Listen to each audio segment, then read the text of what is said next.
Ahora sí, después de que nosotros hicimos esa electroforesis, bueno, perdón, que cuantificamos nuestras muestras, ahora sí llevamos a cabo lo que es la electroforesis, en la cual, pues, mediante una aplicación de campo eléctrico, ya lo vamos a ver más adelante, vamos a separar nuestra muestra. Ya que nosotros tenemos esa separación en el gel, debemos de transferirlo a una matriz sólida, a esa membrana, ¿sí? Cuando está en bueno, cuando está en el gel, podemos realizar una tinción. Esos resultados son viables, son útiles, pero a lo mejor no son tan específicos como nosotros querramos, como nosotros lo deseamos. Por eso, generalmente, no se queda únicamente en electroforesis, sino que se hace la transferencia. Una vez que se transfirieron, pues para que yo los pueda ver, porque estoy utilizando una matriz sólida blanca generalmente, pues yo no veo nada, ¿no? No se ve ningún tipo de mancha ni nada. Lo que necesito es ahí hacer una tinción, en la cual voy a utilizar otros anticuerpos dirigidos contra lo que yo estoy buscando, el tipo de inmunoglobulina que yo estoy buscando, para que se unan, se dé esa reacción, en este caso antígeno-anticuerpo. El antígeno sería mi anticuerpo principal que yo estoy buscando, y los otros anticuerpos son los que yo estoy empleando para encontrarlo, para detectarlo. Ya que se dio esa reunión, esa reacción, se hace lo que es el revelado para así poder observar bien o fielmente nuestros resultados. Vamos a hablar un poco de cada uno de estos pasos. El tipo de electroforesis y de inmunoblot que ustedes tienen en su protocolo es el que está designado para lo que es estudio de anticuerpos, pues es un inmunoblot. Las condiciones van a cambiar, las condiciones de cada uno de estos pasos, de qué se hace, qué no se hace, qué se recomienda, qué no se recomienda, las concentraciones, etcétera, van a cambiar dependiendo del tipo de proteína que ustedes estén buscando, así como del tipo de separación que ustedes quieran hacer. Si únicamente es para observar que está ahí, o si van a hacer una cuantificación, o si quieren ver subproductos o sus partes de la estructura como tal, de la estructura completa. Ay, vamos a comenzar con un poco de historia.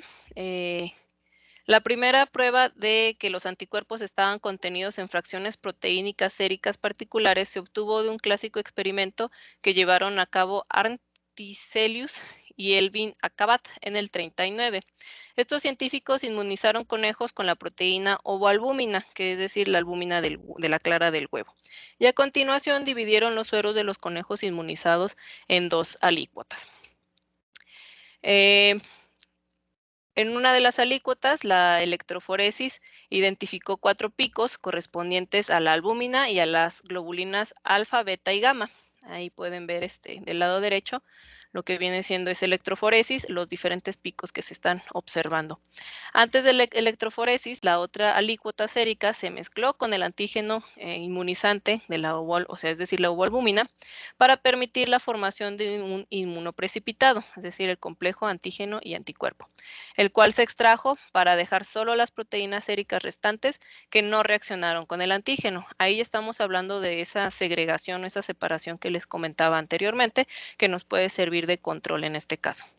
Una comparación de los perfiles electroforéticos de estas dos alícuotas séricas reveló un decremento considerable del pico de globulinas gamma en la alícuota que reaccionó con el antígeno. ¿Por qué? Porque pues ya le pusimos el antígeno, reaccionaron las inmunoglobulinas, reaccionaron esos anticuerpos y nosotros los removimos. Bueno, nosotros no, ellos lo removieron. Se identificó que la fracción globulínica gamma contenía los anticuerpos séricos, a lo que se le denominó, o a estos anticuerpos séricos se les denominó inmunoglobulinas. Es así como se supo que de esos picos que se formaban al quitar, digamos, esos componentes y hacer la comparación entre esos dos estudios, se supo que en lo que es la fracción beta y gamma es donde tenemos principalmente a lo que son las inmunoglobulinas, ¿sí?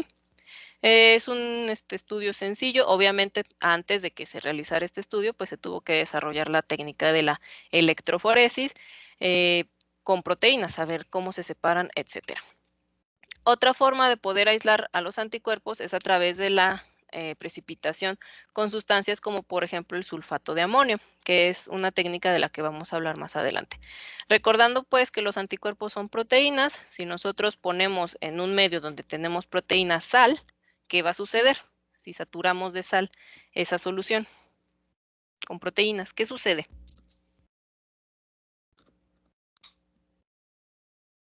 las desnaturaliza y Ajá, y precipita. exactamente. Entonces, en ese caso nos estaría precipitando todo, ¿cierto? Con el sulfato de amonio, que es una de las sales más utilizadas, por eso se va a utilizar. Vamos a hablar un poquito de la diferencia entre estos dos, Immunoblot y Western blot, para no generar confusión, ya se los había mencionado en un inicio. En el Immunoblot estamos dirigiéndonos, o nuestra intención es separar las inmunoglobulinas, ¿sí? El estudio de las inmunoglobulinas por una separación electroforética y después una transferencia. Y el Western blot es en general el estudio de proteínas. Hay otras dos técnicas, si mal no recuerdo, que tienen un nombre muy similar y en lo que difieren es el material con el que se está trabajando. ¿Se acuerdan cuáles son esas otras dos técnicas?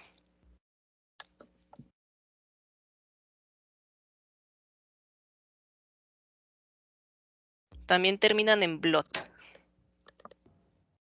El Southern y Ujú, Northern blot. exactamente. Digamos que la base o el fundamento de estas técnicas es muy similar. Lo que va a estar variando es con qué estamos trabajando y qué estamos haciendo para poder obtener el resultado. En este caso, si ustedes buscan Immunoblot, los va a dirigir generalmente a lo que viene siendo un Western blot, porque estamos hablando de proteínas. Como principal, bueno, no como principal, como primer paso vamos a tener la precipitación de las proteínas, ¿cierto? Yo tengo que separar mis proteínas, tengo que poder segregarlas de todo ese conjunto que tengo en mi muestra. Es utilizada como un método de purificación.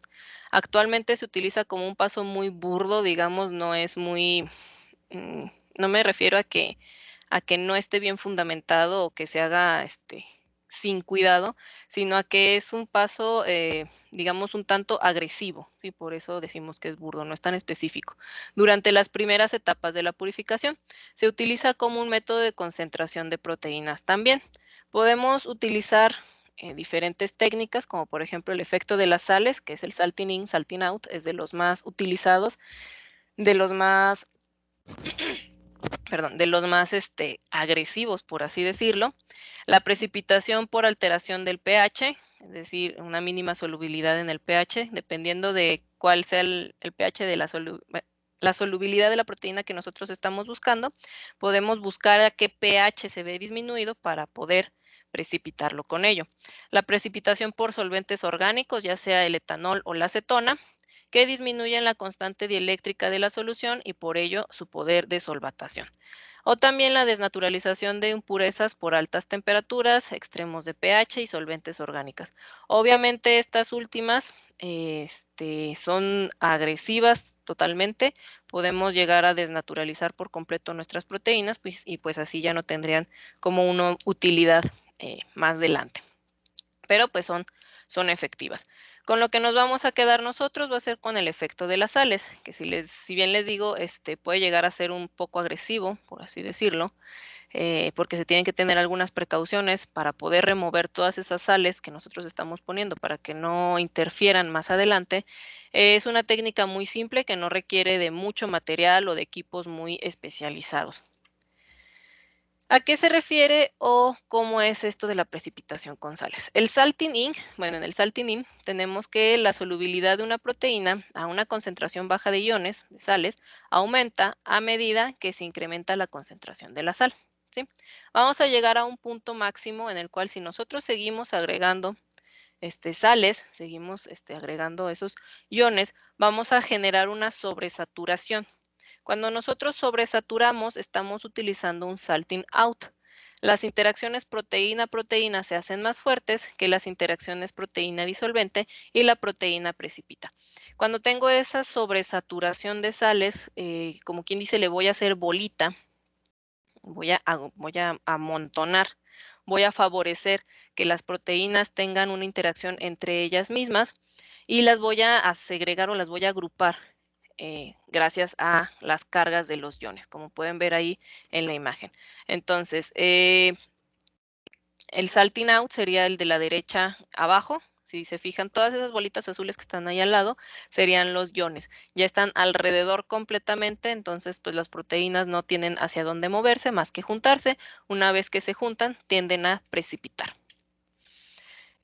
Vamos a tener que lo que viene siendo los aniones, como es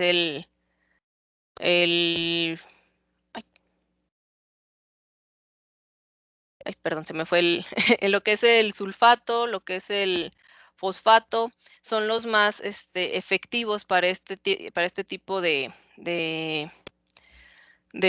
técnicas, ¿sí? En cambio, para lo que viene siendo el efecto del salting ink, lo que más se utiliza es, por ejemplo, el calcio o lo que es el bario. Generalmente lo que usamos en el laboratorio o lo que se tiende a utilizar es el sulfato de amonio.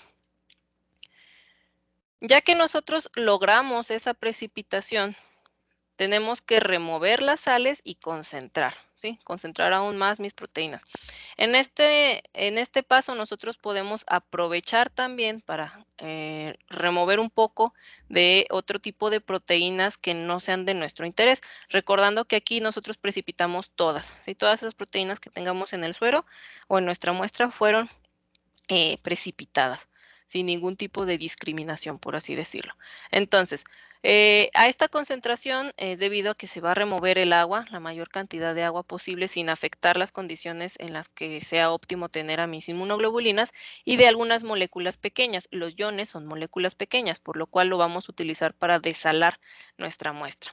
Puede ser por una precipitación y resuspensión en un volumen menor, es decir, estar haciendo lavados, como quien dice, una remoción a través de una membrana semipermeable, lo que se conoce como una ultrafiltración, una remoción a través de una membrana semipermeable, también conocida como diálisis contra polietilenglicol. Aquí vamos bueno, ese principio lo tenemos aquí al lado, esa imagen, o agregar un polímero seco con poros muy pequeños como para que la proteína penetre.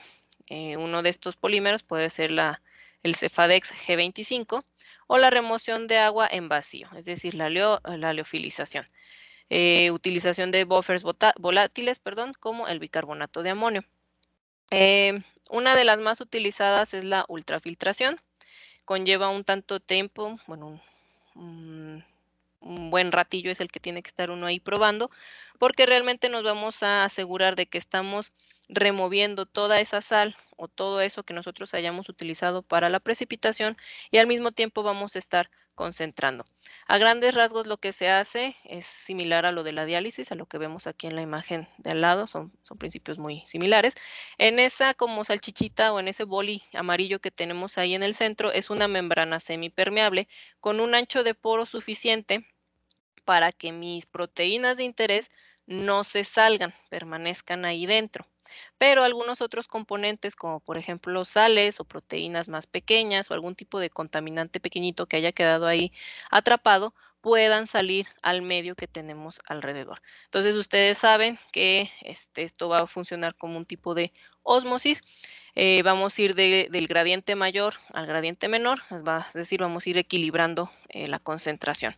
Entonces, en lo que se hace en la ultrafiltración, esa parte, cerrar al vacío ese recipiente, aplicarle, digamos, agitación, se pone un imán en la parte de abajo que va a estar girando, removiendo lo que es la solución. Por un lado vamos a tener la entrada de solución nueva, solución sin, digamos, de nuestro buffer, y por otro lado va a estar saliendo esa solución llena de sales. Entonces, lo que nosotros estamos haciendo son recambios del buffer en un solo, en un solo equipo, por así decirlo.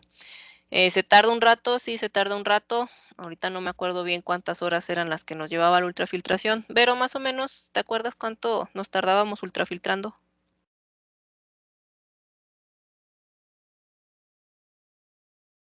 Déjenme ver si anda por ahí.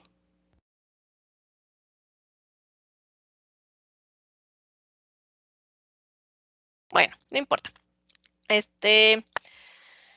Una vez que nosotros ya revisamos el pH de la solución que está saliendo y ya está al pH de mi solución buffer, es decir, ya no está con la acidez o el pH que le pudo generar el aplicarle las sales, yo puedo decir que ya eliminé lo que viene siendo esa solución salada o esa salinidad y aparte ya concentré un poco o ya limpié un poco más mi muestra, ¿sí?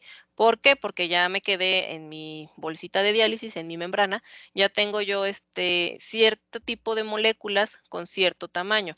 Es decir, si yo únicamente quiero anticuerpos, voy a buscar una membrana que tenga un poro suficientemente pequeño para que no salga por ahí mi anticuerpo, pero sí salga otro tipo de componentes. Entonces, todo eso que pudiera estarme contaminando, yo ya lo eliminé de mi muestra. Aparte de que se utilizan membranas pequeñas, digamos, en volúmenes pequeños para generar esa concentración, que podamos nosotros estar trabajando con volúmenes pequeños. Esto es en cuanto al trabajo en laboratorio, digamos, de investigación o clínico. En una industria, obviamente, pues esto se ve escalado, ¿no? Las membranas son muchísimo más grandes, los equipos son diferentes, pero también es muy aplicable a la industria. El principio es el mismo.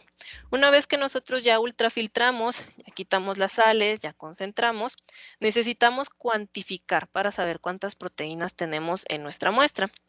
La cuantificación de proteínas presentes en los medios biológicos, cualquier tipo de medio biológico, es utilizada como prueba complementaria para la ayuda en el diagnóstico.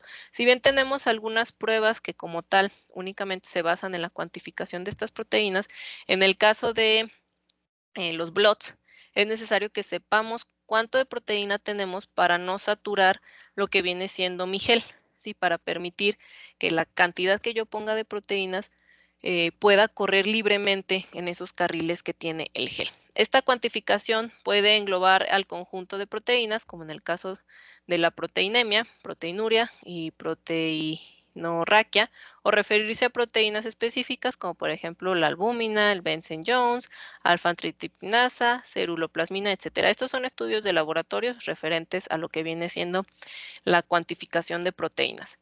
¿Cómo podemos cuantificarlas? Existen varios métodos, uno de ellos es por espectrofotometría, es muy sencillo.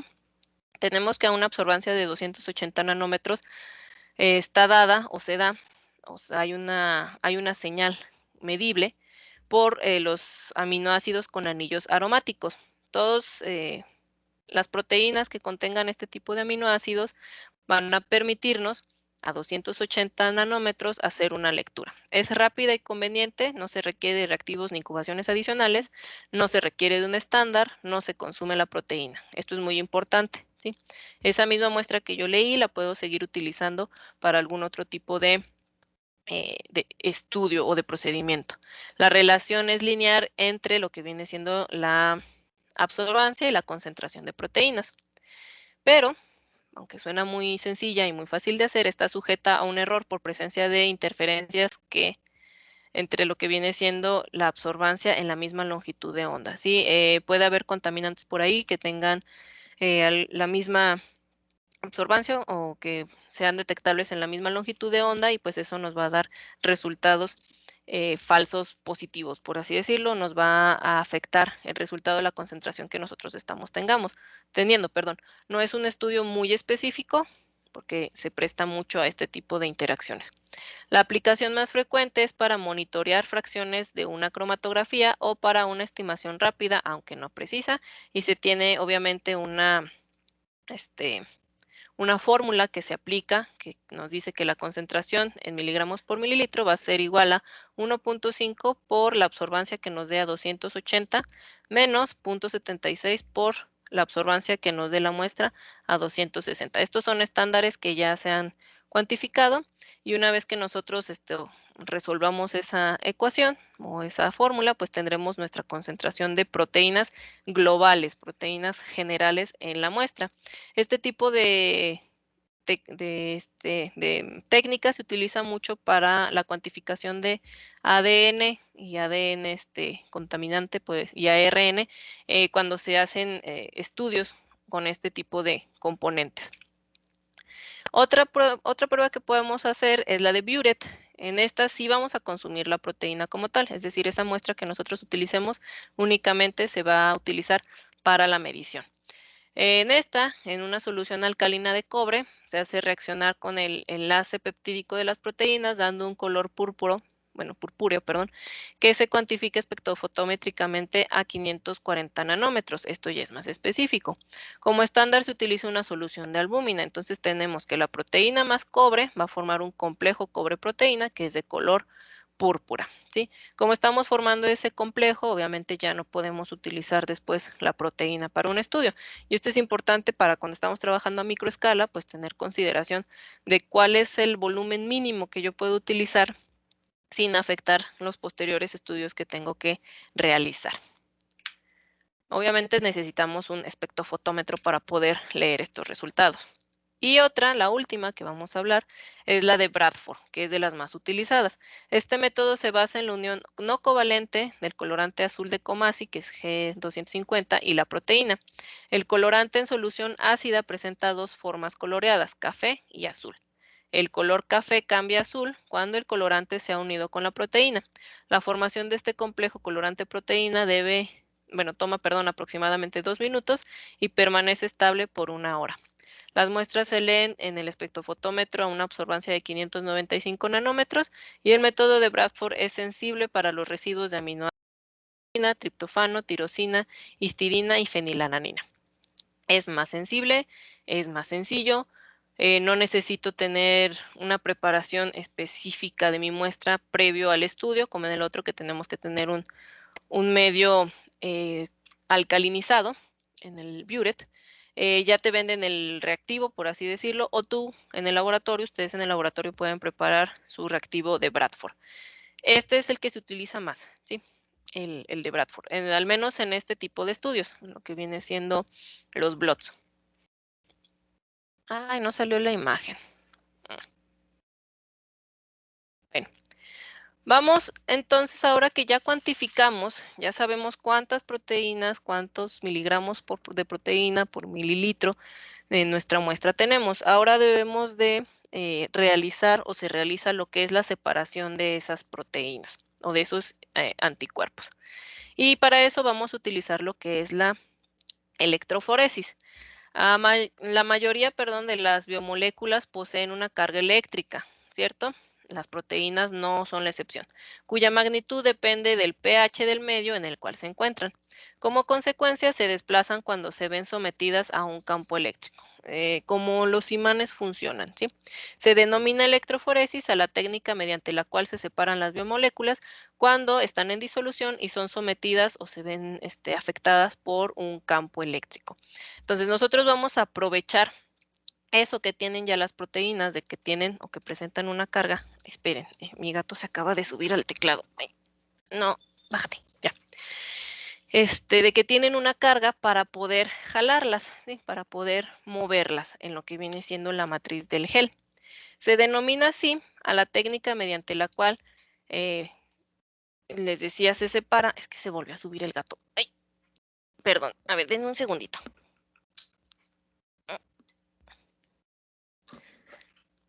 Se trata de una técnica fundamentalmente analítica, aunque también se puede utilizar para fines preparativos, ¿sí? Tiene esas dos facilidades. En este caso, nosotros la utilizaríamos o se hubiese utilizado en el laboratorio como una técnica, como un fin preparativo. En lo que viene su manual, ustedes hubieran realizado el procedimiento desde aquí, la electroforesis. Hubieran realizado, si mal no recuerdo, lo que es la preparación de los geles. Igual le hubiéramos pedido a Vero que ya nos tuviera un gel ya finalizado. Ustedes hubieran preparado los geles para que supieran cómo se realizan o hubiéramos visto cómo se realizan los geles, cómo se montan en la cámara, etcétera. Después le pediríamos a Vero que nos tuviera un gel ya preparado para que se siguiera con lo que viene siendo el procedimiento de la transferencia y la tinción. Les digo, estos son procedimientos largos en la preparación del gel cuando uno está apenas empezando, que lo está realizando por primera vez. Pueden suceder muchos errores, entonces te puedes tardar aproximadamente 1 hora o media hora en realizar un gel y después de que se agregaron los reactivos, uno se tarda aproximadamente 20 minutos o se deja polimerizar el gel por 20 minutos. Entonces ahí ya llevamos entre 1 hora, hora y media del tiempo destinado a la clase para la elaboración únicamente del gel. Es un procedimiento algo extenso. Después de que se realiza el gel, pues viene lo que es la electroforesis, de la cual vamos a hablar nosotros un poquito. En la electroforesis se tarda aproximadamente 2 horas. Entonces, obviamente no nos hubiera dado el tiempo suficiente en la práctica para que se realizara en la corrida del gel completamente. También le hubiéramos pedido a Vero, pobre Vero, le hubiéramos cargado la mano, que nos tuviera ya un gel listo, ¿sí? Para que ustedes pudieran observar la tinción o para no que nosotros, bueno, 2 geles. Uno posiblemente para que observaran la tinción del gel y otro para realizar lo que es la transferencia, en la cual vamos a hablar un poquito más adelante. En la transferencia se llevan otras 2 horas. Ya llevamos, ¿cuántas horas de procedimiento, chicos?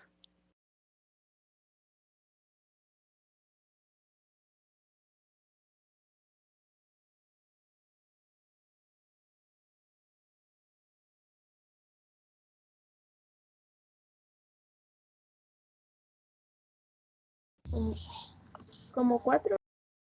Ya llevamos entre 4:30 horas, entre 4 y 4:30 horas de puro procedimiento. Igual la parte, digamos, de acomodar los geles y las membranas y eso no nos implica tanto, pero sí el tiempo que se tarda en hacer las transferencias. Una vez que se realiza la transferencia, ahora debemos de hacer la tinción, la inmunotinción, y para eso nos vamos a tardar aproximadamente otras 2 horas. Entonces, es un procedimiento de al menos 6 horas, de mediodía, por así decirlo, hablando de jornadas laborales, que obviamente no hubiéramos alcanzado a terminar de forma completa en el laboratorio. Aparte de que, bueno, el equipo que se requiere para llevar a cabo este tipo de técnicas, pues es especializado, ¿no? A lo mejor en un principio, en lo que viene siendo las separaciones y eso, pues no necesitamos tanto material, pero ya en lo que es la electroforesis sí necesitamos las cámaras. A cada cámara o en cada cámara podemos poner hasta 2 geles, en las que son pequeñitas comerciales. Hay unas ya más grandes en las cuales se pueden poner 4. La que tenemos en el laboratorio es solo para 2 geles y solo tenemos una. Entonces, hubiera sido una práctica meramente demostrativa porque pues ustedes no hubieran podido realizar por equipo su propio gel, ¿sí? Bueno, hablando en la electroforesis o regresando a la electroforesis como tal, cada molécula se va a desplazar por efecto del campo eléctrico, alcanzando rápidamente una velocidad constante al equilibrarse la fuerza impulsora, que es decir, la fuerza del campo eléctrico, con la resistencia al avance. Esto es debido a las fuerzas de fricción o de rozamiento impuestas por el medio en el que se desplaza. Estamos utilizando un gel, ¿sí? Tiene cierta solidificación, por así decirlo, no es completamente acuoso, por lo cual nos va a ofrecer o nos va a dar cierta resistencia al movimiento. En unas condiciones determinadas de electroforesis, la diferente movilidad de cada molécula definirá su separación en el espacio. Al ir transcurriendo el tiempo, se van separando progresivamente unas de otras. Es muy importante que se tome en cuenta o que se respete los tiempos de corrida de lo que es mi procedimiento, porque si yo lo dejo más tiempo diciendo, ay, pues que corra, no pasa nada. Ahí se me olvidan, igual y puedo llegar a perder mis muestras, se pueden escapar, por así decirlo, van a romper esa fricción y van a salirse del gel que nosotros estamos trabajando. Asimismo, si yo no le pongo el suficiente tiempo para que puedan correr libremente hasta el lugar donde tengan que correr, van a quedarse todas apelmazadas en un punto y pues no me va a servir de nada la separación. Aquí en la imagen, bueno, tenemos de los diferentes estilos que se manejan. Pueden ver ahí, tenemos al principio la muestra. Podemos hacer en una sola dimensión, es decir, que se vayan separando dependiendo del pH. Y en una segunda dimensión, como puede ser una SDS page, que es la que vamos a hablar más adelante, en la cual ya están separadas dependiendo del pH que más les gusta. Ahora, esas que ya están en cada carril, por así decirlo, las vamos a separar dependiendo de su carga eléctrica. Vamos a decir o vamos a tener que suele haber 3 tipos de electroforesis. La primera, que es de frente móvil, los componentes de la muestra están presentes en toda la disolución y se determina ópticamente la posición del frente de avance o frontera con el disolvente. Debemos de tener ahí algún marcador que nos diga hasta dónde está avanzando mi lectura. Tenemos la zonal, la muestra se aplica como una mancha o banda y sus componentes migran a través de un disolvente, utilizando además un medio que da soporte a este. En este caso no se determina la movilidad, sino que el único objetivo de la técnica es separar los componentes de la muestra. Y vamos a tener la continua. La muestra se aplica también en una zona, pero se suministra continuamente a lo largo del proceso. Los medios de soporte utilizados para lo que es la electroforesis puede ser en papel, es sencillo, pero con elevada absorción debido a los grupos hidroxilo de la celulosa. Puede ser en acetato de celulosa, los grupos OH están acetilados, lo que reduce la absorción. Baja tinción de fondo, es posible transparentarla o disolverla para detectar o recuperar respectivamente los componentes separados. Podemos utilizar almidón, pasta de almidón cuyos granos se han disgregado en un tampón caliente, es decir, se hinchan. Actualmente se utiliza poco y ha sido sustituido por lo que es la poliacrilamida. En agarosa también es un polisacárido, producto purificado de las algas, que es muy similar a lo que es el agar-agar. Se disuelve en caliente y al enfriar solidifica formando un gel de alta porosidad. Y tenemos lo que es la poliacrilamida. El gel es resultado de la polimerización química de una mezcla de acrilamida y bisacrilamida, regulando la concentración de ambas y su proporción se consigue en distintas porosidades, siempre menores a la de los geles de agarosa. ¿Sí? Los geles de agarosa tienen mayor porosidad. Con los geles de poliacrilamida, dependiendo del tamaño de la molécula, o del tipo de molécula, perdón, que nosotros estemos trabajando, van a ser las concentraciones que vamos a utilizar de acrilamida y bisacrilamida para tener diferencias en las porosidades en mi medio. Aquí tenemos una imagen o lo que viene siendo el esquema de lo que es la acrilamida, que forma polímeros lineales. Luego tenemos la NN-metileno bisacrilamida, que introduce uniones cruzadas entre cadenas de poliacrilamida, y después tenemos lo que es la poliacrilamida, ¿sí? En la cual tenemos acrilamida y bisacrilamida ahí. Entonces se van a ir formando poros, pequeños poros por los cuales vamos a permitir o vamos a evitar el paso de las muestras. Vamos a tener también mezcla de agarosa y poliacrilamida, con la cual vamos a conseguir una porosidad intermedia, y la poliacrilamida con SDS. El duodesil sódico o sodium duodesil sulfate, sinónimo de lauril sulfato sódico, es un detergente aniónico que se une a las proteínas desnaturalizándolas en una conformación extendida recubierta de moléculas de SDS.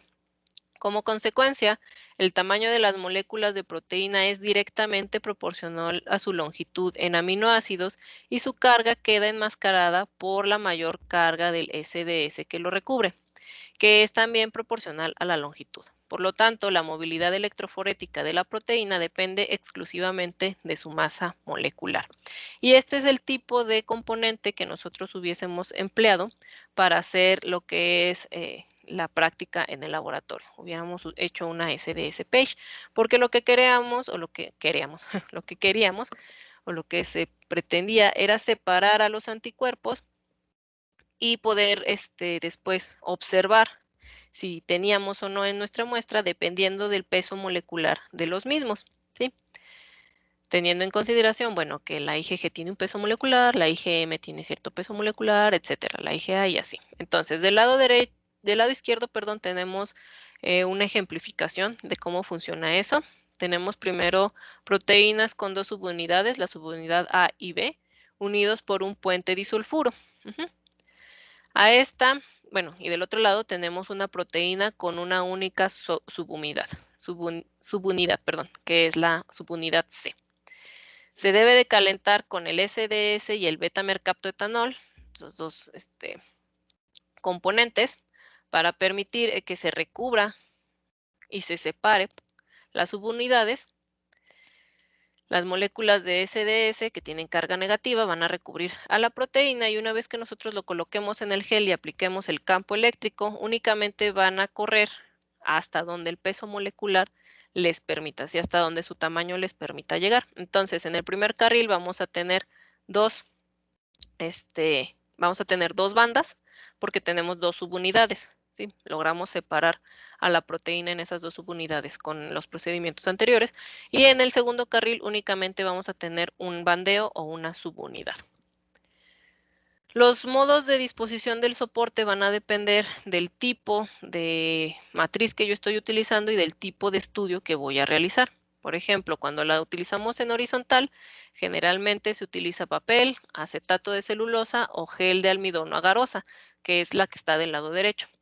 Cuando lo utilizamos en vertical, que es la que hubiéramos empleado nosotros, se utiliza generalmente como soporte lo que es la poliacrilamida. En cuanto a la composición del gel, hay 2 variantes, lo que es la electroforesis continua, que solo tiene un tipo de gel, es igual en toda su composición, y la electroforesis discontinua, en la cual tenemos 2 tramos de gel con composiciones ligeramente diferentes. Nosotros hubiéramos empleado una electroforesis discontinua.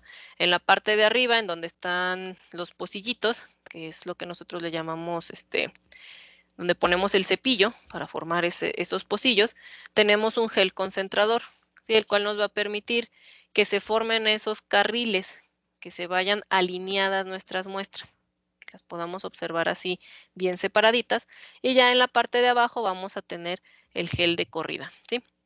Que es el cual nos va a permitir que se separen dependiendo del tamaño o de su peso molecular. Ahora sí, hablando de la separación SDS o discontinua vertical, que es la que hubiéramos empleado nosotros, se utiliza un gel de poliacrilamida en placa vertical.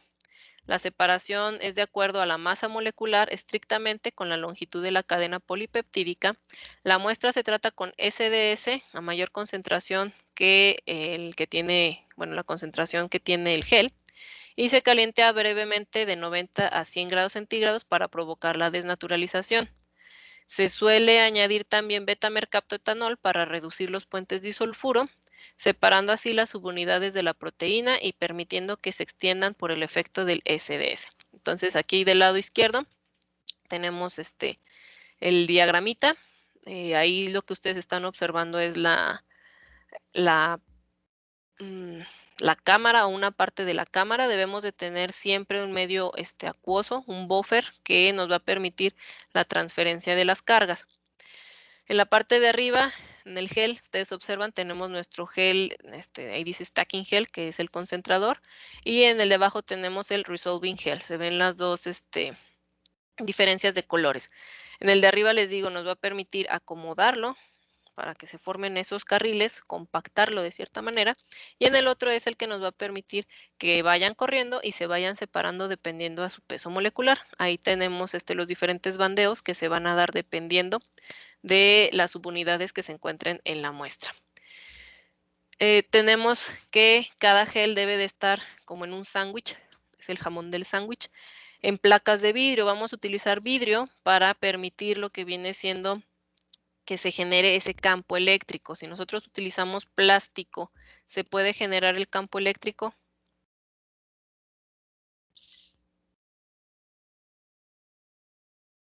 No.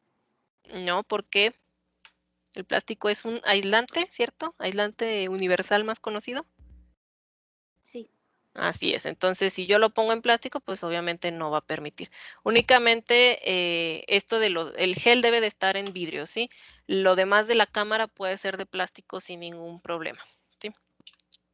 En la preparación del gel se mezclan un tapón de pH, comúnmente es el tris HCl, acrilamida y bisacrilamida, dependiendo de la concentración es la porosidad, como ya les había dicho. Para esta práctica o para este gel que nosotros empleamos, en su manual, ustedes lo pueden encontrar, van a tener en la parte del procedimiento una tablita donde dice electroforesis con diferentes porcentajes o concentraciones de lo que es el gel separador, el concentrador, perdón. Esperen. No, sí, este es del separador. Entonces, dependiendo, sí, primero está el separador. Dependiendo del porcentaje que nosotros querramos, de qué tan concentrado lo queramos, qué tan pequeños necesitemos los poros para que se lleve a cabo esa separación, teniendo siempre en cuenta el peso molecular de la proteína o de la inmunoglobulina que yo estoy buscando, será la concentración a la que yo trabaje. Nosotros hubiésemos trabajado con un gel al 10%. El otro gelecito en donde se van a concentrar, el que va arriba, ese se prepara siempre igual, a la misma concentración. Ahí en la parte del procedimiento también tienen la receta de cocina para que puedan ustedes realizarlo. Bien, el procedimiento, para que ustedes lo realicen, es muy importante seguir al pie de la letra ese procedimiento, porque en este caso sí nos puede afectar la manera en que nosotros agreguemos los productos. Lo último que vamos a agregar es lo que viene siendo el TEMED, porque el TEMED y el APS. ¿Por qué? Porque estos al momento en que nosotros los vamos a poner o los agregamos en la muestra, van a empezar a generar la gelificación. Entonces, si a mí se me olvida y los pongo primero, lo que va a suceder es que me va a solidificar el gel en el matracito, en el vasito en el cual yo lo estoy preparando. Y lo que yo quiero es que me solidifique ya montado en la cámara, cuando yo lo pongo en lo que vienen siendo entre esos dos cristalitos, ¿sí? Una vez que yo coloque ese gel o esa preparación, debo de dejar que solidifique. Se le pone generalmente un poquito de agua arriba para que cuando ya solidifique nosotros podamos ver la diferencia de fase. Retiramos el agua y ahora sí vamos a colocar el siguiente componente, el siguiente gel. Ya que lo colocamos, aquí hay que tener el mismo cuidado, el APS y el TEMED se ponen hasta el final, mezclamos, vaciamos entre nuestras dos plaquitas de vidrio en donde ya tenemos el otro gel y colocamos el cepillo, que es la parte del material o de la cámara con la cual vamos a formar los pocillos. Ahí también tenemos que dejar que solidifique. Si las concentraciones que manejamos nosotros no fueron las correctas, al momento en el que yo retire el cepillo, me voy a traer todos los pocillos y pues eso ya no me va a servir. Hay que trabajar con mucho cuidado este tipo de técnicas. Si se tardan un ratillo en dominar. También se va a colocar un agente indicador de la polimerización. Bueno, dependiendo, no en todas tenemos eso. Y un agente catalizador de la polimerización, como es el TEMED, que es NNNN, o sea, es un tetrametiletilenodiamina, y lo que es el SDS. El SDS ya saben que es para lo de las cargas. Permite obtener una estimación de la masa molecular de las proteínas separadas. Por ello es preciso analizar en la misma electroforesis unas proteínas patrón de tamaño conocido con las que se constituye una curva de calibrado representando movilidad frente al logaritmo de la masa molecular. Entonces, para este tipo de técnicas siempre que tenemos que colocar un patrón para que nosotros podamos decir aproximadamente cuál es el peso molecular de las proteínas que obtuvimos. Ahí lo pueden ver ustedes en la imagen. Del lado izquierdo, ya está abajo, que sería el gel que ya corrió, tenemos un marcador de peso molecular. Dependiendo del peso molecular de las proteínas que estemos buscando, será el patrón de peso molecular que nosotros empleemos, ¿sí? Si mal no recuerdo, el que usábamos para los anticuerpos, este es uno que se llama Rainbow, y tiene diferentes bandeos, ya cuando uno lo pasa, bueno, no, desde que uno lo observa en el gel, se ve de diferentes colores, entonces se puede hacer una estimación diciendo, bueno, el de tal color corresponde, no sé, a 500 kilodaltons y mi molécula quedó un poquito arriba. Eso quiere decir que tiene tiene más de 500 kilodaltons de peso molecular. Así podemos hacer la aproximación del peso de nuestra molécula de interés. Para mejorar la resolución, es decir, el obtenido de bandas más compactas, se suele emplear una electroforesis discontinua, que es lo que les estaba diciendo. En la parte superior, así es como ustedes observarían, eso es un cachito de gel que está del lado derecho. En la parte superior, un gel acumulador o concentrador va a tener un efecto de concentrar la muestra en una sola banda estrecha. Y el gel separador es el donde se da lugar la separación de los componentes, como lo dice su nombre. Terminando la electroforesis, esas 2 horas de corrida que nosotros le tenemos que dar, muy importante, debe de estar en refrigeración, es decir, se le pone un refrigerante, o sea, uno de esos como de los que tenemos a veces en el refri para que no se nos caliente la comida cuando salimos, o a veces se llevan a cabo en cuartos fríos, no es lo más común es ponerles un refrigerante. ¿Por qué? Porque si se sobrecalienta eso por la carga, obviamente se me van a desnaturalizar mis proteínas y pues lo que yo tenga después como resultado, pues no me va a funcionar. Aparte de que el calor me puede afectar en lo que es la solidificación de mi gel. Entonces, por eso se le pone un refrigerante. Ya que se terminó esa corrida o ese corrimiento, vamos a tener la posibilidad de teñirlo o bien de hacer la transferencia, dependiendo de lo que nosotros estemos estudiando, ¿sí? O tratemos de estudiar. Podemos hacer tinción con azul de Comasi, en el cual vamos nosotros a observar todas esas manchitas azules, supongo que eso ya lo saben, son patrones de bandeo, ahí tenemos proteínas. O podemos utilizar otra técnica que es más sensible, que es la de nitrato de plata, ¿sí? Esa nos va a permitir que nosotros revelemos la presencia de concentraciones pequeñas o de bandas menos concentradas en nuestra muestra, porque depende mucho del tiempo de exposición que nosotros le demos al gel con el nitrato. Una vez que nosotros terminamos nuestro gel, vamos a hacer la transferencia a membrana. Hasta aquí, chicos, ¿tienen alguna duda?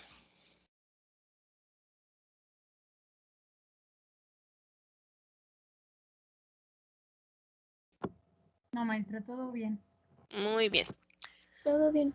Yo sé que es mucho bla, bla, bla el día de hoy, lo siento, es una técnica muy, muy extensa, pero bueno, lo bueno va a venir al final, no se preocupen. Ya que tenemos nuestro gel, vamos a hacer esa transferencia a la membrana. Como tal, digamos que a partir de, bueno, de que obtengamos nosotros nuestra membrana, ya vendría siendo la aplicación más al área de la inmuno, ¿sí? Ya tenemos ahí algo más aplicativo al área de la inmunología, pero obviamente para que nosotros podamos hacer eso, pues tenemos que hacer todo esto antes.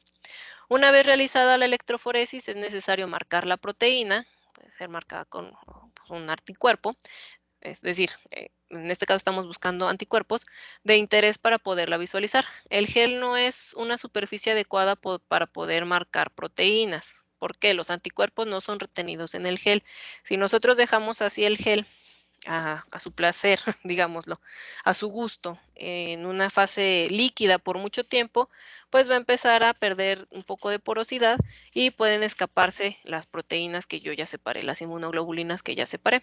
Aparte de que los geles son frágiles y difíciles de manipular. Ustedes me dijeron que ya realizaron electroforesis, ¿cierto? Cierto. ¿Cómo les fue manejando el gel, sacándolo de la cámara? Nosotros no lo sacamos, maestra. ¿No? Nada más lo cargamos y lo dejamos correr. Y nada más regresamos a ver el resultado. Pero no tuvieron ese deleite de sacarlo de los vidrios y no romperlo, ¿verdad?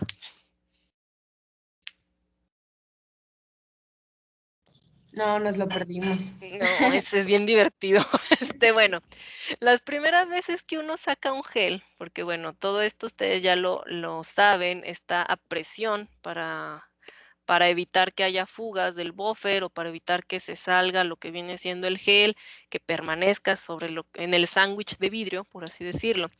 Obviamente esa presión y el hecho de que está gelificado, es ciertamente algo viscoso, por así decirlo, tiene cierta adherencia al vidrio, va a generar en algunos casos que se tengan problemas al momento de retirar el gel, ¿sí?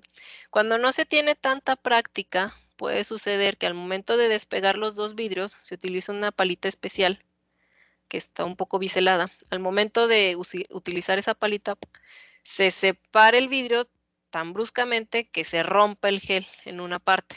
Ya vamos a tener dos geles.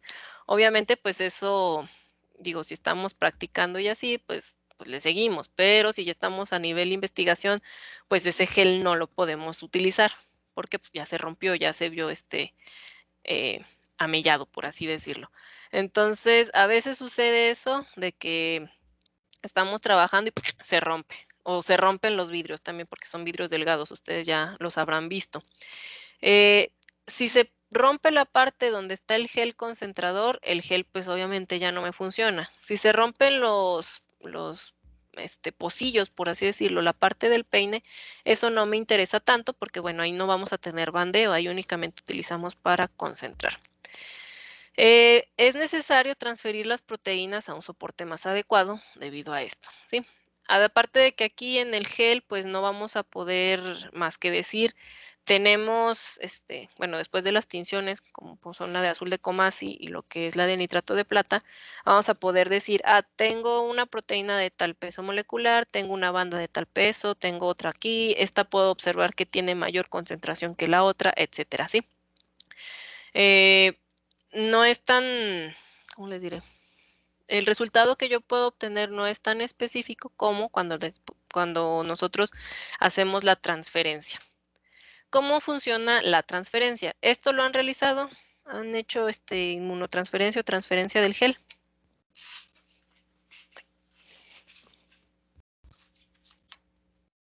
No, práctico no. No. ¿Les han platicado en algún lado? Sí, eso sí. ¿Qué les platicaron? Que se hacía por al vacío, por una cámara especial o poniéndole libros encima. Poniéndole libros encima, válgame cuánta ciencia.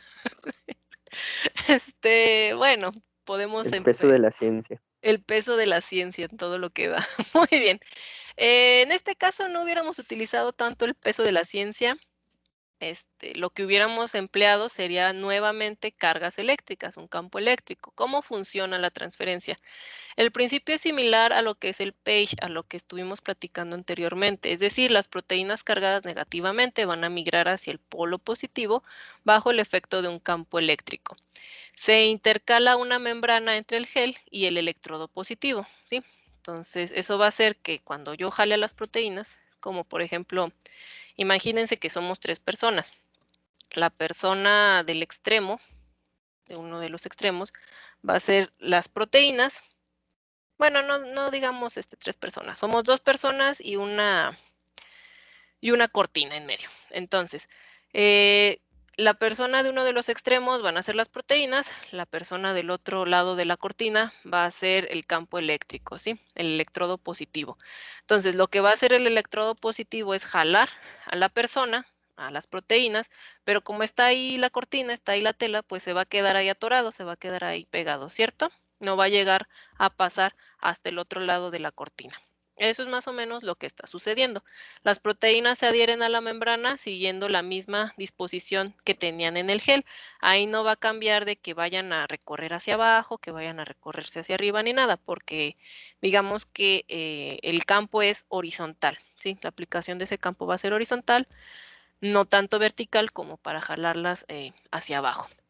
Las membranas pueden ser de nitrocelulosa o de polifluoruro de vinil, tienen nombres bien exóticos, perdón, vinilideno o PVDF, es más fácil decirle así. Estas últimas, las de PVDF, requieren un pretratamiento en metanol, se tienen que mojar un poquito en metanol antes de que nosotros las podamos emplear en la técnica. Entonces aquí tenemos nosotros un esquema de lo que va a suceder. Tenemos al principio lo que viene siendo nuestro buffer de transferencia en el cual vamos a mojar y vamos a tener tanto nuestro gel como nuestras membranas, como otros componentes como son papel filtro y lo que son unas esponjitas. Debemos de tener ahí bien mojadas estas sustancias en lo que viene siendo el buffer de transferencia. Una vez que ya los tenemos bien impregnados, vamos a colocar de la forma en la que está, en este caso está acostada la cámara, lo que son los componentes. Tenemos el cátodo, que es el extremo negativo. Debemos de tener un sándwich. En este caso no se ve la esponjita. Digamos que tenemos un cassette en el cual está contenido creo que más adelante tengo la imagen, si no ahorita se las busco. Donde vamos a tener este sándwich, sí, digamos el pan. Entonces va a estar ese soporte que es sólido, que se abre y se cierra, tiene una bisagra.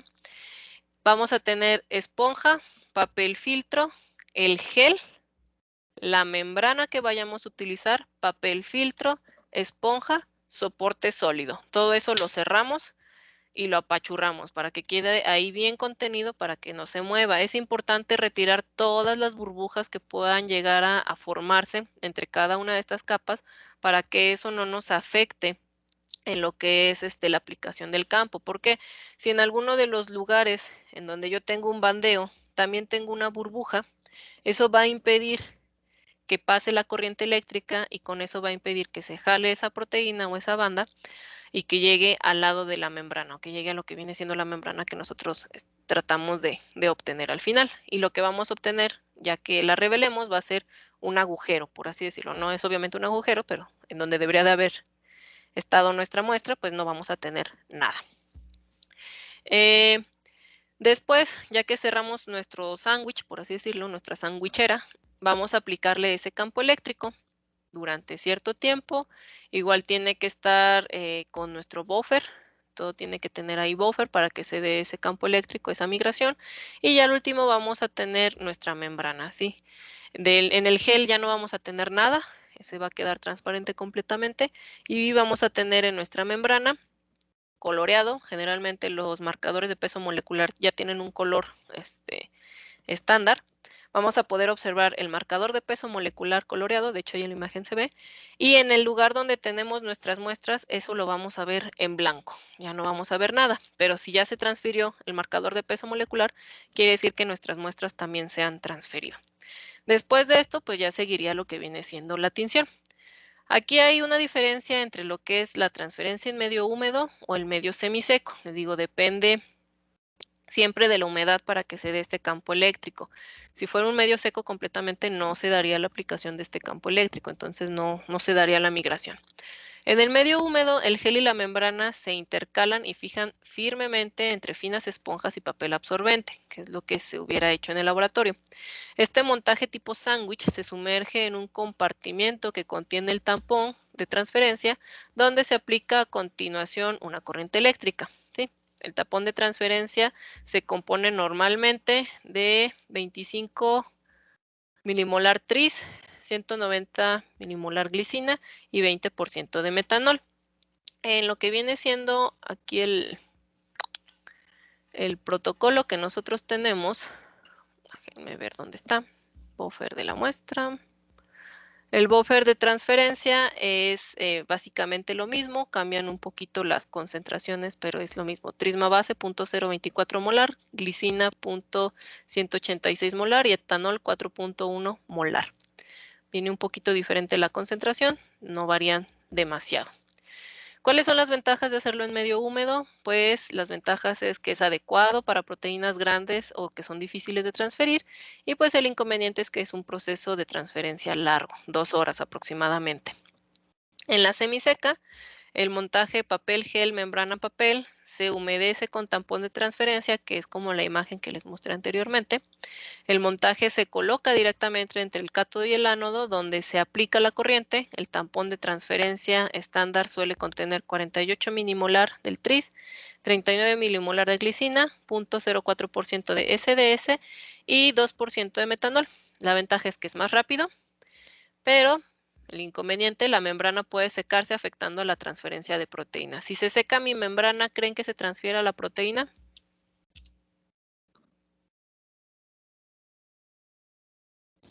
No.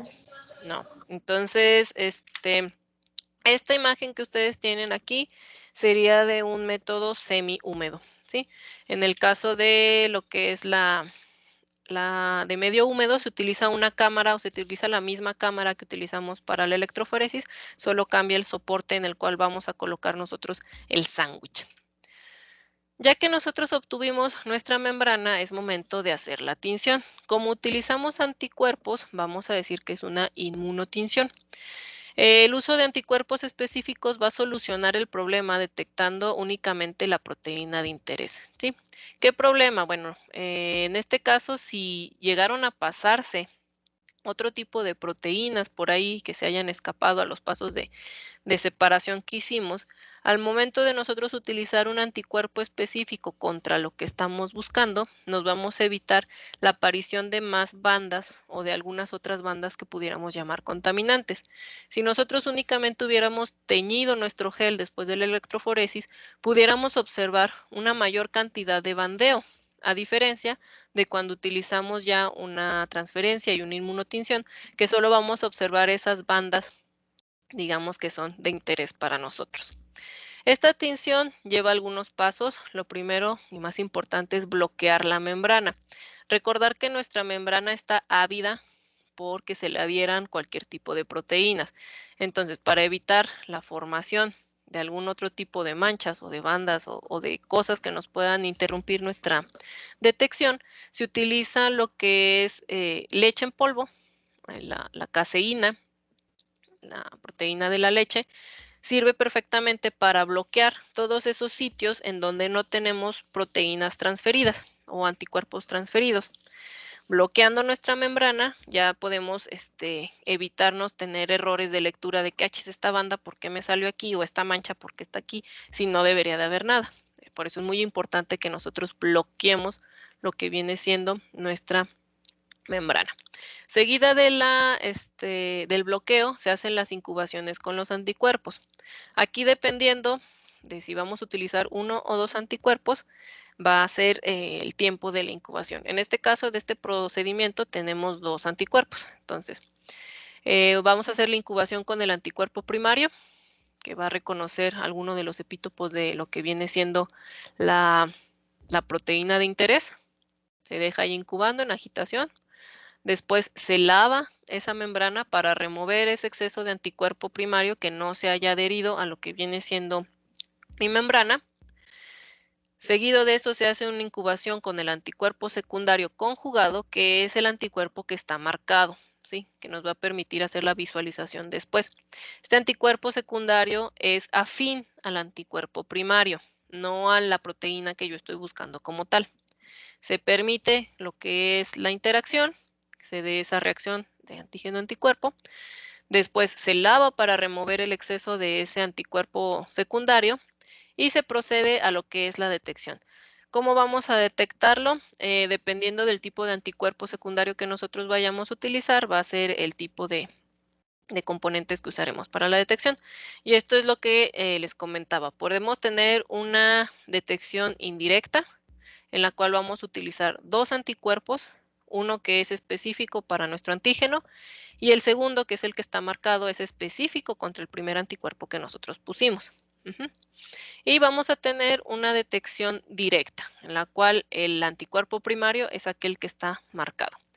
Dependiendo, aquí es muy importante que se tenga en consideración la naturaleza de los anticuerpos que yo estoy utilizando, ¿sí?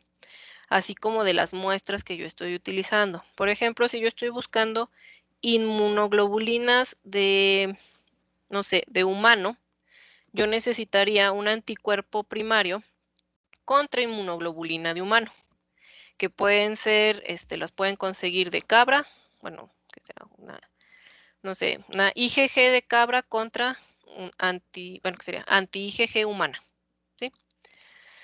Entonces, también pueden tener de ratón, también creo que hay de conejo.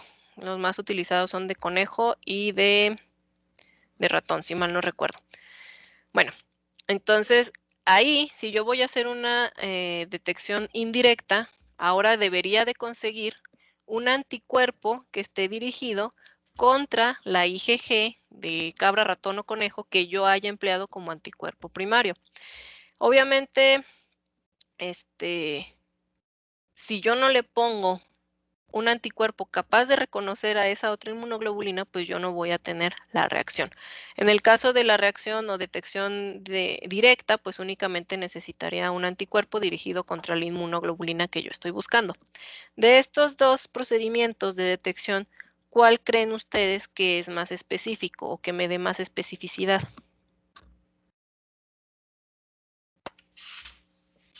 ¿El directo? La indirecta. ¿Por qué? Porque tenemos como un sistema de double check, ¿sí? Como es indirecto, quiere decir que si no se pegó el anticuerpo primario con algo obviamente no se va a pegar el secundario, ¿sí? A veces cuando no se bloquea bien la membrana, puede suceder que el anticuerpo primario se pegue a la membrana como tal. Entonces eso nos va a dar una señal cuando lo estemos, digamos, lo estemos, ay, se me fue la palabra, revelando, ¿sí? Generalmente se hace la detección indirecta en la mayoría de los procedimientos en el que nosotros hubiéramos realizado en el laboratorio, hubiéramos hecho esto de utilizar, déjenme ver, aquí viene la, no, no, sí, aquí está. Sí, hubiéramos hecho ese double check, es decir, una incubación secundaria. Todo esto de la transferencia, bueno, perdón, de lo que es la incubación para lo que es la inmunotinción, se hace en un medio con leche, es decir, con leche en polvo. No quiero hacer marcas, pero hay una marca muy conocida que es la que tiene los mejores resultados para bloquear. Es amarillita y nos hace referencia al lugar donde habitan los pájaros. Esa es la que o la que nosotros observamos en el laboratorio que ayuda a bloquear mejor. Entonces, todo esto, lo de poner el anticuerpo primario, los lavados, el anticuerpo secundario, los otros lavados, etcétera, se deben de hacer en un medio con leche en polvo, sí, al 5%, para que nosotros estemos seguros de que se está bloqueando aquello que no queremos que tenga una reacción. Ahora bien, ya que nosotros pegamos nuestros anticuerpos, que ya están marcados, podemos determinar de 3 formas o tenemos 3 vías de determinación, también dependiendo del anticuerpo secundario que nosotros vayamos a utilizar. Hay algunos sustratos que son quimioluminiscentes, como el SL, que es el Enhanced Chemioluminescence, que reaccionan con un anticuerpo secundario conjugado a la enzima HPR, que es, HRP, que es una peroxidasa de rábano picante, produciendo una señal que se captura en una película fotográfica. Entonces, como es una reacción lumínica, para este tipo de prueba nosotros vamos a necesitar un pequeño estudio fotográfico, por así decirlo. Vamos a hacer la revelación de nuestras placas como si fuera lo que es una fotografía. Ustedes saben que dependiendo del tiempo de exposición de luz que se tenga a cierta lámina, a las láminas fotográficas, va a ser el tipo de señal que nos va a dar, el tipo de color que vamos a tener. Ahorita les voy a enseñar las diferencias entre cada una de ellas, cómo se ve el resultado de cada uno de esos estudios. Lo otro es con sustratos cromogénicos, también puede utilizarse con las enzimas de la peroxidasa o la fosfatasa alcalina, dando lugar a un producto coloreado que se va a depositar en la membrana próximo a la zona del anticuerpo. Esto va a hacer que se coloree lo que viene siendo la bandita, ¿sí? Donde nosotros lo tenemos. Para esto no necesitamos una cámara de revelado o un lugar donde nosotros podamos revelar nuestras muestras. Y lo otro es que los anticuerpos secundarios conjugados a fluorofósforos también pueden usarse siempre y cuando se disponga de un equipo para detección especial. Entonces va a depender del tipo de alcances que tenga el laboratorio, el tipo de metodología que se va a llevar a cabo o que vamos a implementar para la lectura de los resultados. A ver, aquí está la otra. Más que ya tengo aquí unas membranas, pero ya están medio blanqueadas por el tiempo. Ahorita se las muestro. Así es como nosotros podríamos ver una comparativa entre lo que es un gel teñido con Comasi. Ahí observen todos ustedes esa cantidad inmensa de bandas proteínicas que tenemos, Y del lado derecho tenemos lo que es un gel, una membrana a la cual se le hizo la transferencia. Y podemos ver un decremento en la cantidad de bandas y en algunas la concentración o la señal es más fuerte debido a que, bueno, son de concentración elevada y tuvieron mayor reacción con los anticuerpos que nosotros estamos leyendo. En ambos tenemos el marcador de peso molecular, no se observa, pero se utiliza el mismo y podemos determinar aproximadamente el peso del bandeo o de las bandas que nosotros tenemos.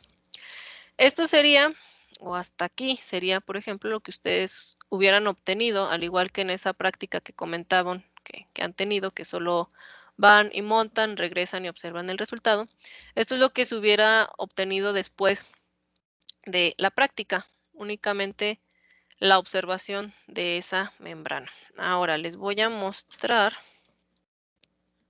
Déjenme, voy a quitar esto. A ver si puedo. ¿Hasta aquí tienen alguna duda, chicos? Posiblemente sí tengan muchas dudas porque es una técnica muy extensa y no hay nada mejor que hacerla. Pero en términos generales, ¿tienen alguna duda?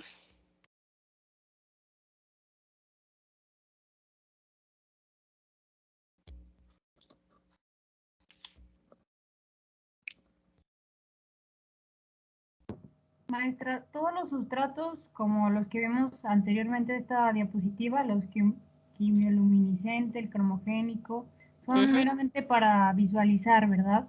Sí, una vez que nosotros, dependiendo del tipo de anticuerpo secundario que hayamos utilizado, es que esta cosa no se quita, será el tipo de sustrato que nosotros vayamos a emplear para la observación, ¿sí? ¿Por qué? Porque mi anticuerpo va a tener ahí pegado algo, el anticuerpo secundario conjugado, va a tener algo que va a permitir la reacción con alguno de esos sustratos. Entonces, dependiendo del que nosotros vayamos a emplear. Entonces, gracias. De nada, déjenme ver. A ver, les voy a compartir el video. ¿Se está viendo el video? Quería voltearlo, pero no se deja.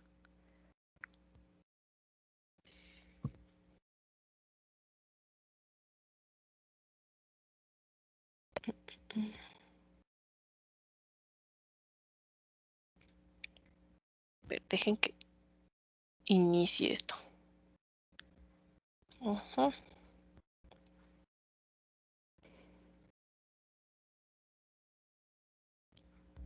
A ver, díganme si pueden ver la cámara que les estoy compartiendo.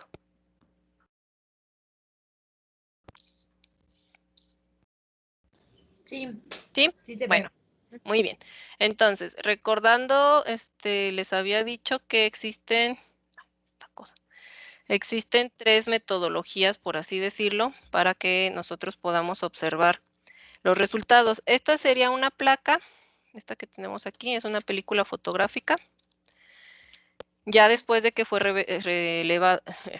revelada con SL, ¿sí? Con lo que les dije que era muy similar a una fotografía antigua. Para esto necesitamos obviamente un cuarto oscuro porque cualquier tipo de luz que le dé a lo que es esta placa, que es fotosensible, va a generar la aparición de una mancha negra. Entonces, el reactivo que nosotros estamos colocando, el sustrato que nosotros estamos colocando, hace que el anticuerpo secundario emita una señal de luz.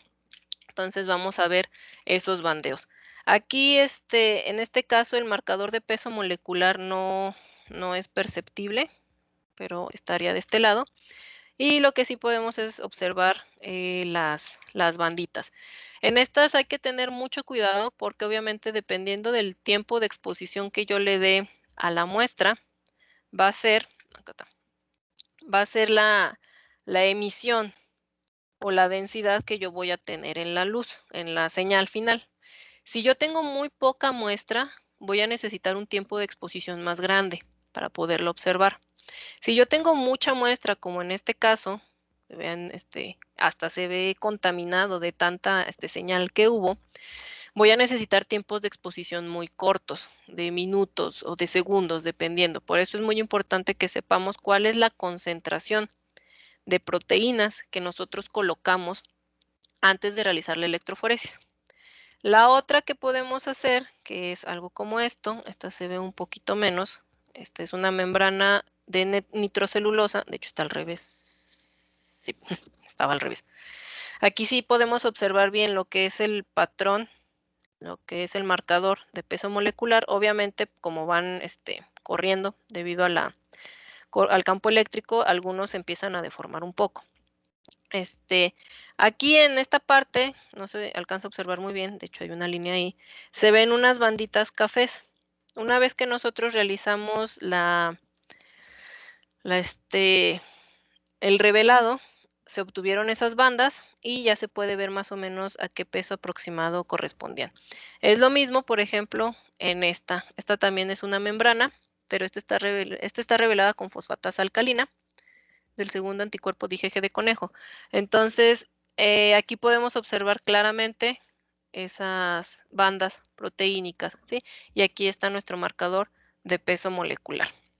Ahora bien, de lo que viene siendo con fluoruros, pues no he tenido la oportunidad de realizar una lectura o una tinción de ese tipo porque ocupan de equipo muy especializado, pero pues sí hemos podido realizar en el laboratorio lo que viene siendo las tinciones de los geles. Con el nitrato de plata se ven de esta forma, se ven cafés, ahí pueden observar las dos bandas. En este caso separamos diferentes fracciones de lo que venían siendo muestras de suero de conejo para ver si teníamos inmunoglobulinas en ellos. ¿Cómo lo sabíamos? Pues separábamos a las inmunoglobulinas en sus dos cadenas, ¿sí? Entonces aquí tenemos las cadenas ligeras, las cadenas pesadas. Sabemos que las tenemos por el peso molecular. Cada una de estas banditas corresponde a ello. Este sería con nitrato de plata. Este es el marcador de peso molecular. Y esta coloración de acá sería la correspondiente. Si se fijan, es básicamente lo mismo. Son igual diferentes fracciones. Pero en este caso la tinción es más rápida. No hay como un punto máximo, digamos, de exposición al nitrato de plata. Este también es un gel. Este es con azul de Comasi. Tenemos el marcador de peso molecular y tenemos la separación de lo que viene siendo las dos cadenas. ¿Por qué? Porque usamos SDS y betamercaptoetanol, que nos separaron las subunidades de lo que venían siendo las inmunoglobulinas, como lo estuvimos platicando durante la clase. Entonces, estas son las posibilidades o lo que ustedes observarían al término de lo que viene siendo la práctica, ¿no? Esta práctica. Entonces, ahora viene lo bueno. En su reporte, les quito esto. En el reporte como tal, viene. ¿Hasta aquí tienen alguna duda, chicos? Maestra. Sí. El gel que se utilizó, bueno, para la transferencia, ya que no tiene nada, ¿ese se puede reutilizar o ya se desecha? No, ese ya se desecha. Ya. Sí, ya. Ok. Ya le dimos toques, ese ya hay que desecharlo. Ok, gracias. Nada. Pudiera ser que alguien pensara en reutilizarlo, pero obviamente como ya lo sometimos a campo eléctrico y ya estuvieron por ahí migrando las proteínas, pues ya no sería como muy confiable. Debemos de utilizar geles frescos. De hecho, también no se recomienda eso de, ahí voy a preparar, no sé, mis geles para la semana y los dejo en refrigeración, porque dependiendo del tiempo que pasen, después de haber sido preparados, se va, digamos, afectando la porosidad del mismo. Entonces, los geles, si acaso, no sé, a lo mucho yo les recomendaría así extremo 24 horas de que se hayan preparado para utilizarlos y esos manteniéndolos obviamente en su cámara húmeda y en refrigeración para evitar cualquier tipo de pérdida de la porosidad y que mi resultado sea confiable. Entonces, en su manual, aquí venía que en sus resultados iban a incluir únicamente el resultado obtenido, es decir, una imagen, una foto del gel o de la membrana sin comentarios, ¿sí? Cuestionario únicamente se utiliza, bueno, tienen una pregunta y en su discusión es la interpretación y discusión de lo que ustedes observan en lo que viene siendo la membrana al término de. Como en esta ocasión no tenemos una membrana que ustedes puedan observar, pues su reporte va a ser demasiado sencillo. Lo único que les voy a pedir que me reporten es a manera de diagrama con dibujos, ¿sí? No únicamente texto. Quiero que ahora sí le pongan dibujitos. Es la representación de la técnica que viene descrita en su manual, ¿sí? De esos pasos que tienen ustedes ahí. Si dibujan, como, no sé, Monet, bueno, pintan, dibujan, tienen esas capacidades como Monet, como Picasso, etcétera, pues felicidades. Si dibujan como yo de bolitas y palitos, no hay ningún problema, ¿sí? En eso no me voy a fijar. Lo que quiero ver es cómo ustedes interpretan o cómo ustedes están entendiendo la técnica que se está llevando a cabo o que se pretendía se llevara a cabo, ¿sí? Entonces únicamente va a ser eso, su reporte, obviamente su portada, su esquematización de la técnica, esa pregunta del cuestionario que ya a grandes rasgos se los contesté, y algunas conclusiones, pero en esto de las conclusiones quiero que me hablen más, en lugar de que sea como una conclusión, que se fijen más o que vaya más orientado a la relevancia y aplicabilidad de estas técnicas en el área de la biotecnología, ¿sí? ¿Ustedes creen que esto sea muy aplicable, que no sea aplicable, que haya técnicas más, más confiables, etcétera, etcétera? ¿Sí, Pi?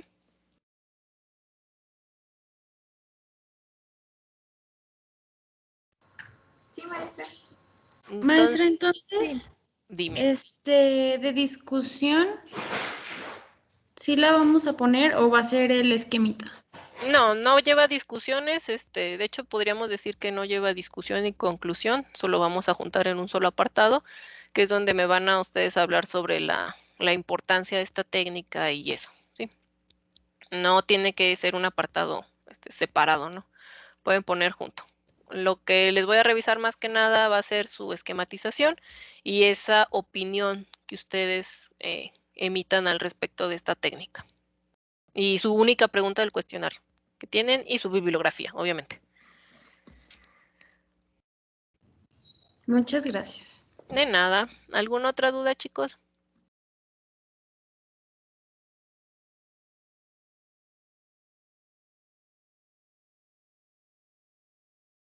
Si alguno de ustedes es muy hábil con esto de las, digamos, presentaciones y así, y quieren entregar su trabajo no con dibujos, sino con una animación o un video, lo pueden hacer, adelante. Siéntanse libres en este caso, pero lo que yo quiero ver es cómo ustedes están interpretando, cómo ustedes entienden la técnica. Si lo quieren hacer con videos, pueden hacerlo con videos. Si quieren buscar videos de apoyo para realizar su trabajo, adelante, háganlo, no hay ningún problema, no tienen que basarse al 100%, que bueno, es lo esperable, en lo que dice, digamos, aquí la técnica. Tampoco crean que voy a pedirles así videos muy, muy específicos. Si lo quieren hacer con dibujos, háganlo con dibujos. Si lo quieren hacer con animación. Si lo quieren hacer con un video, háganlo con un video. Y ya por escrito, pues sí sería el cuestionario, bueno, la pregunta y su opinión y la bibliografía y su portada, ¿sí?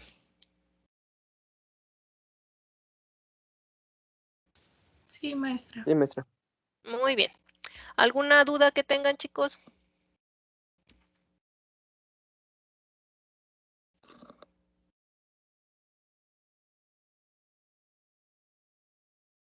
Creo que no. Por ahora no. Esperemos que sigan así. Ya saben que si tienen cualquier duda durante el proceso de realización de sus prácticas, me la pueden hacer saber para tratar de darles la mejor respuesta. Entonces, esta es la práctica 11, ya queda terminada. Solo nos quedan 2 prácticas más para terminar con lo que es el semestre. Muy bien, chicos. Nos estamos escuchando la próxima semana. Espero que tengan un bonito fin de semana. Cuídense del frío, abríguense bien. Y ya se pueden ir desconectando, chicos. Que tengan un excelente martes. Gracias, maestra. Hasta luego. Gracias, Adiós, maestra. Vero. Adiós. Gracias, maestra. Bye. Gracias, maestra. Bye. De nada, hasta luego. Gracias. Hasta luego. Gracias, maestra. Hasta luego, De de nada, nada. hasta luego.